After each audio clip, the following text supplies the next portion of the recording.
Alright, I don't know if you can see that. It is the 5th of March, 2012. 2 months down already.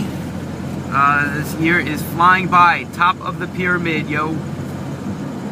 That refers to the 9 steps of the Mayan calendar that we are presently coming to the end of.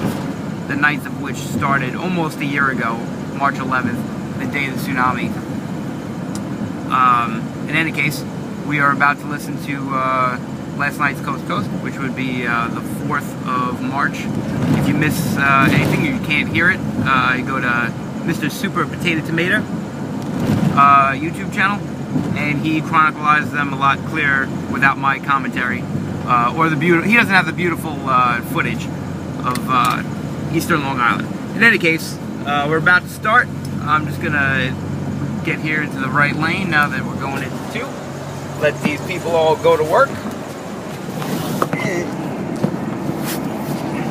And away we go. I'm George Norrie. Here comes the Coast to Coast famous regular, Dr. John Gray, certified family therapist, consulting editor of the Family Journal, member of the Distinguished Advisory Board of the International Association of Marriage and Family Counselors. You know him as a noted author, Men Are From Mars, Women Are From Venus, and Venus on Fire, Mars on Ice, and his latest work, From Boyhood to Manhood, Dr. John Gray. Hey, John, welcome back. Thanks, George. It's a pleasure to talk with you again. Likewise. Now, this is different, and I like it. I like it because it explains a lot of things that guys have done since youth to manhood. Yeah, there's a crisis right now, and it's important for everybody to be aware of it. But, you know, some of the simple statistics that I start out with in the book is 90% of children with learning difficulties. You know, we hear about these special schools now, more challenges for kids in learning and so forth. 90% of children with learning difficulties are boys. Boys! And what's that about? Now what's happening in high school graduates, we've got 2 girl graduates for every male graduate. And in college, they have to lower the requirements for males to get into college.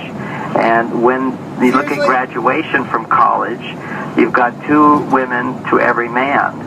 And suddenly then in the professional world, you've got, between the ages of 22 and 35, 36, when this all change started taking place last 15 years, you've got 2 women to every male. So everything is turning topsy-turvy, and you know, there's lots of challenges that our sons are experiencing and going through. We want to get to the root of this matter and help correct the problem. But then we look at the adult males and the adult females, and George, what happens is the women are all saying, where are the men? Where are the men? Now, the men are there. It's just they don't have jobs. There's way more men unemployed than women, and women are wanting men who basically have jobs and can make at least as much money as them, but women have all those positions. So that's a good point. Big problem. And you know, John, in your work, you say things that are just incredibly accurate and scary. That, you know, it is the man who primarily commits suicide. Elderly men, 1,300% more likely to commit suicide. Whoa. What's going on? And also what's going on is if you look at, it used to be with children, teenage children, boys and girls, there was equal number of suicides. Now it's 5 boys, 5 times as many boys are committing suicide. The world is basically not supporting what we might call masculinity. We have women, I mean, one way of looking at it, now it's not a simple problem, and the solution isn't simple either, but it only can start with understanding what's going on. But what's happening here is you've got basically women moving into the workplace, and when they do that, their stress levels are much higher than men's. Now, this is amazing research that's been done on thousands and thousands of people in the workplace, and they find that women in the workplace have stress levels, that's a hormone called cortisol, which will dramatically affect your mood, your energy levels, and your happiness levels. If you're chronically stressed, you're going to get sick, and you're going to be unhappy, and you're not going to be as loving and happy. So women's are twice as high as men's in the workplace, and when women come home from the workplace, they're 4 times as high as the average male in the workplace. Now, what this creates is mothers who are not as happy as our mothers were. And this has a huge impact on boys. I mean, this is what people don't realize. Huge. It's huge. And, you know, that if we just take a step back from it and we go, okay, now if women are dissatisfied with their husbands, what message does that give to boys? It says the boys who want to make their mothers happy, you know, young boys want to make their mothers happy, children all want to make their mothers happy, as well as make their dads happy, but they see that mom is not happy with dad. And when mom is not happy with dad, it has a huge impact on boys. You have talked about social networking and how it affects relationships in children. Explain that, John. Okay, so another phenomenon which is occurring. See, the world has changed right in front of us. Overnight. In years. Yeah. And what we have here is, on one hand, we have the whole social networking thing. They've done the brain research on it now, and they see that when you're doing your Facebooking and when you're getting your emails and your Twitters and all that, it stimulates a brain chemical called dopamine. And dopamine is the pleasure brain chemical. When you take cocaine, for example, cocaine stimulates massive amounts of dopamine. Well, Twitter and Facebook and computer emails coming in, all these emails coming in, it's stimulating. It's stimulating this dopamine brain chemical. It's their cocaine, isn't it? It basically is what it is. It's an addictive. It becomes an addiction, and it's similar to pornography, which also can become an addiction. When you get energy drinks, also these are all things that produce dopamine, and video games produce dopamine. There are some young men now that will spend 6 to 10 hours on a video game in a day. I mean, these are like real addictive substances because they're producing dopamine. And, you know, parents don't know what to do about it. And we're talking about for young kids, but also for adults even. When we're talking about, you know, women with social networking or kids with social networking, you're talking a major dopamine stimulator. It's literally like a false intimacy. You know, women really depend upon intimacy through networking, lots of friends, lots of connections, but there's an illusion that goes with it, just as one of the major dopamine stimulators for an adult male is sex. Big dopamine stimulator, but it doesn't provide true intimacy, so it also becomes addictive.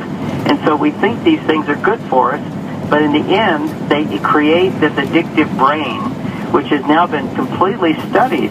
And what we see, the problem tends to get worse unless we identify it and we can understand what's going on and what we can do to start correcting it. John, last week we saw another tragedy in a school in Ohio. 17-year-old youth kills 3 people, 3 students, injures a number of others.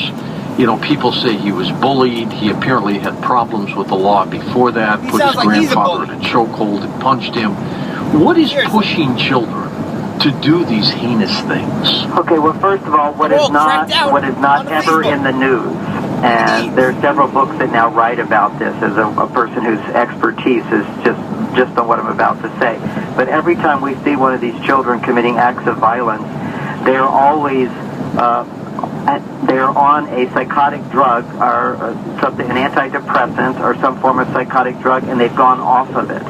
And this is one of the symptoms, side effects of, it's listed, of Prozac, of SSRIs, of Xanax. The side effects of taking these drugs, and particularly of going off of them temporarily, is violence and murder and killing other people. Nice. And that's what you don't see in the news. But these cases are settled out of court. And, of course, you know, they get a payout, but they can't report it to the news. But the actual expert who, you know, cites all the cases, she wrote a book, and in that book she talks about all the different drugs these kids were on. Because when you take an antidepressant, what occurs, and just more recently we also had Whitney Houston as well with Xanax. Xanax, and you know, everybody doesn't know exactly what happened, but she died in her bathtub. And many people suspect it was suicide. There are, in the last year, 12 months, 20,000 suicides of people who were taking Xanax overdose. The problem with depression drugs, and we can look at the ADD drugs, which deal with something else, that's more for the male side of it, but more for the female side, is that when you have these high levels of stress, the female brain is different from the male brain, and they don't have an off switch to stress. And you know, John, to me, there's 2 different types of suicide. One is when you clearly go out to do yourself in. And the other is when you know, because you're a smart person, you know that what you're doing could possibly kill you, but you keep doing it anyway. To me, that's suicidal too. Wow. Well, that's a very another perspective on it for sure. I don't. You know, what's interesting is they always say that. I mean, another little point here is when they see that people drive their cars off of cliffs. Quite often they can see they put the brakes on at the last second. Well, let me tell you something. I'll tell you a story when we come back, John, about a woman who committed suicide in the building I'm in the year that I came into this building a long time ago. I'll tell you that story, and it is exactly what you've just said. Stay with us, Dr. John Gray with us for a couple hours. We'll take phone calls next hour with him. I'm George Norrie, back in a moment on Coast to Coast AM, and here's our first emerging artist, Joe Lynn, breaking in a brand new Me from Corona, California. All right, this is Joe Lynn, and I'm going to pause that. I just wanted to close it out, reduce speed ahead. We're hitting a 35 mile an hour zone, as you can see. So now it's going to be life at 35. I hope everybody enjoyed their weekend. Everybody hopefully got a good shot of the moon that is getting more full, and the planets of Mars and Jupiter and Venus that were out in full force. And a moment of silence for everybody who lost everything, including that family. Ooh, did you hear about they just added a new death to the tornadoes because there was a baby, I don't know how old she was, but her whole rest of her family died in the tornado, and she was found 10 miles from the mobile home where she was when the storm hit. 10 miles. This baby flew through the air. So, a moment of silence for Supergirl and everyone else who lost their loved ones and lives, and things that we think to be our lives, all the merchandise. You know, it's not your baby flying halfway across town, but it's your stuff. So, in any case, don't get too attached. It's all fleeting. But life is never ending, hopefully. As one of my boys driving by. Alright, so love you guys. Have a great day. If you don't meet me on the other side, half your body weight in ounces of water. Put your trail mix in there. The 6 things. Breathe, eat, drink, say, do, think. Love you all. Have a great day. Love you. Bye.